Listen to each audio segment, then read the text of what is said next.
Hey everybody, welcome back to our channel. We're the Movie Couple. I'm Wendy. I'm Dustin. And in this video, we're going to give our spoiler review of episode 2 of Lovecraft Country entitled Whitey's on the Moon.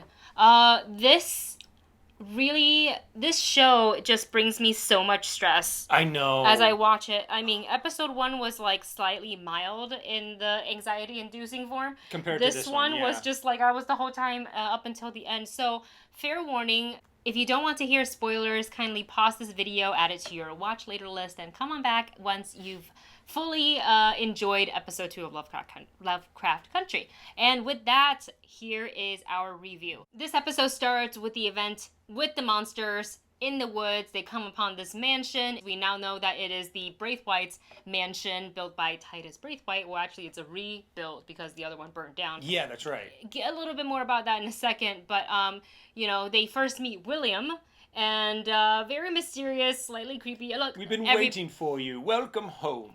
Full out this entire, as they were in their mansion, and we see Letty and Uncle George really enjoying themselves in their rooms. So she's got put on a full fashion show from her wardrobe. George has all these books that he's just yes, this is book heaven for me. He's loving everything, and immediately I was like, something's not right. And you even said the same thing. And of course we go to Atticus, who is just WTF, what just completely traumatized.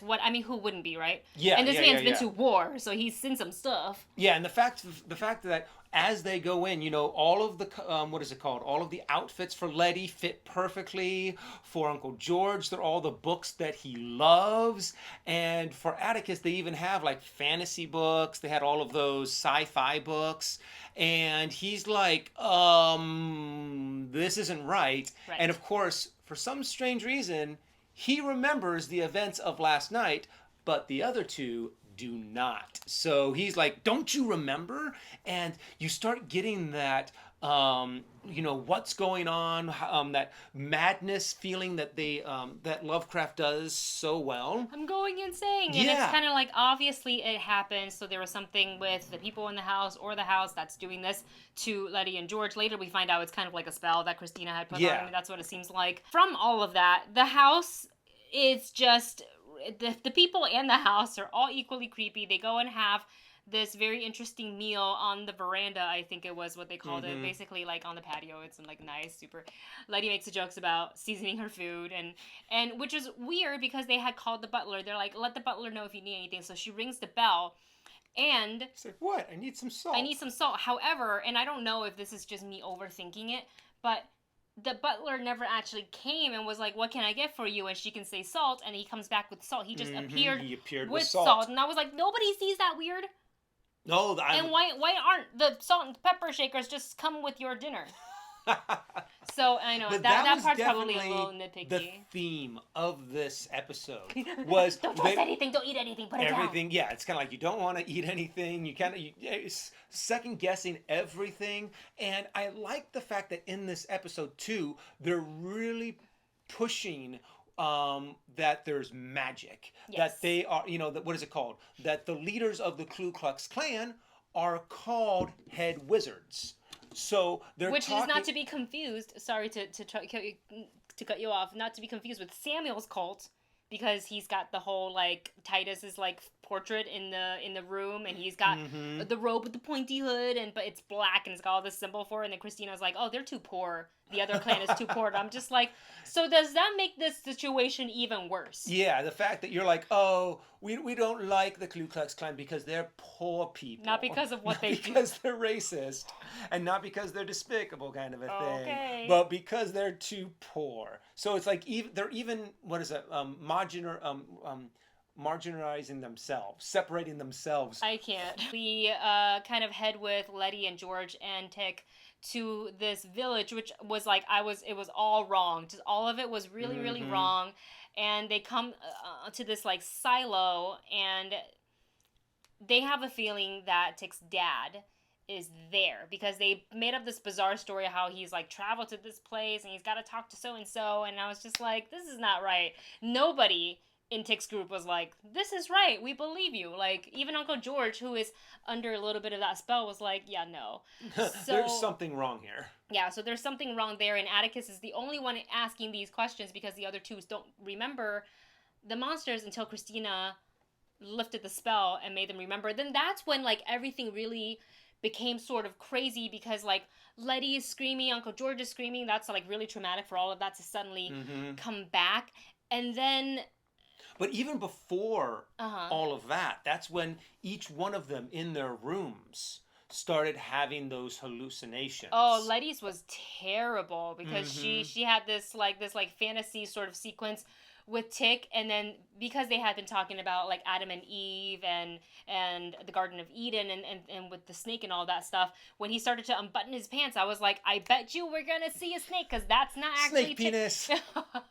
And it definitely was. And the sickest part was that they had all the spectators from the Sons of Adam, the Sons of Adam coming in, like spectating them, like it's like some exhibit animal, which was disgusting, and it gave me full out Get Out vibes immediately. And we know Jordan Peele, obviously is one of the executive producers of this, so I was like, Get Out, Get Out, Get Out, Get Out. But that's when we have Uncle George kind of find a secret, compartment. Secret room, and he started to figure out all this stuff that Tick's ancestor was actually working in the mansion and was there when it burned down. Because he said, what was it? The master is very kind to his servants. Oh. Kind, yeah.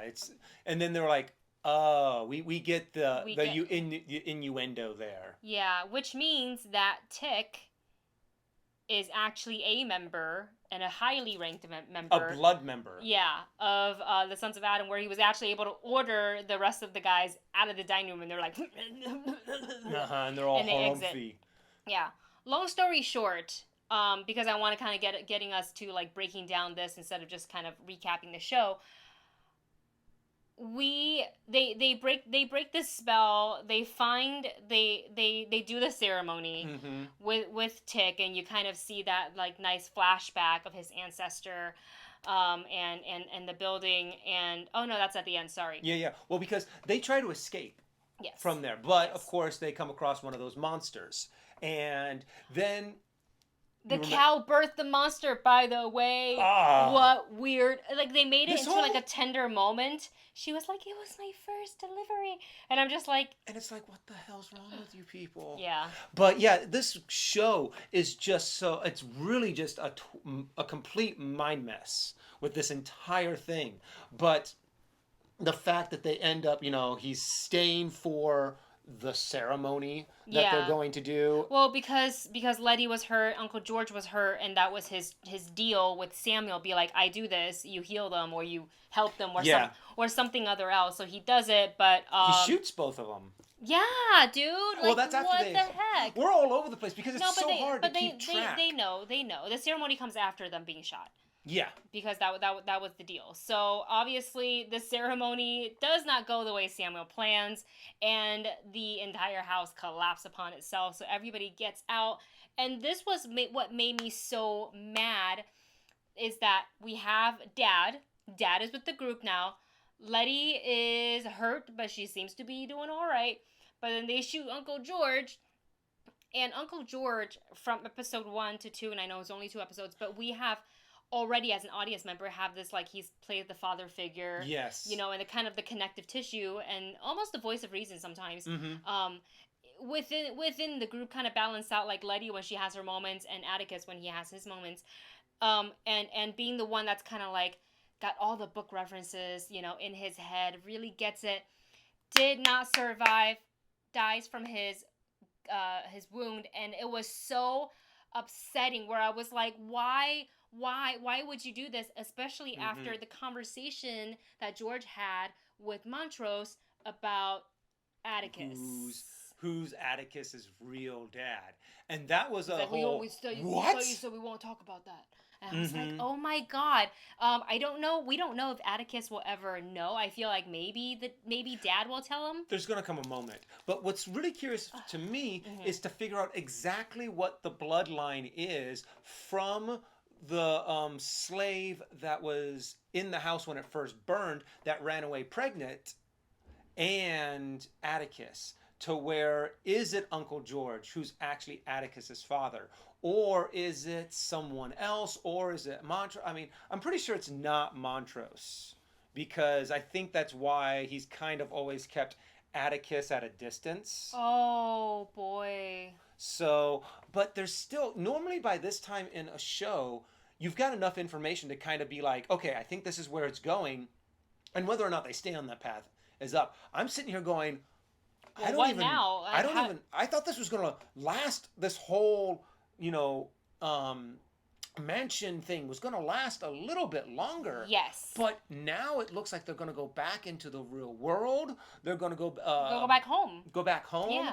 And I'm like, how are they, where are they going to build it up from here? I am so curious. I'm still like completely in the dark. And this is episode 2. Like this is kind of how I experienced with Lost too, so I hope it doesn't end the same way that Lost did for me, because I didn't particularly enjoy the way it ended.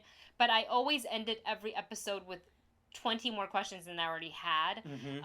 And they haven't really answered much. Well, what's the difference is that with some shows, you have specific questions.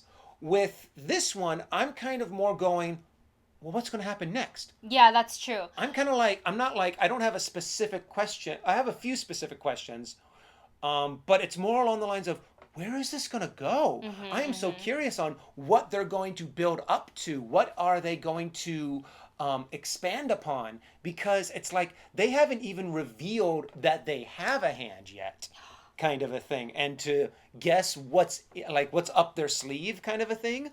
I'm like, where are they going to go with the monsters? How else are they going to reveal this? But it's all, it's going to have just a huge impact of psychological sanity. Yes. And kind of to agree with you there, I didn't expect for the journey of the trio, of the initial trio, to end so quickly. And obviously the trio will carry on with now Montrose, Tick, and Letty instead of Uncle George.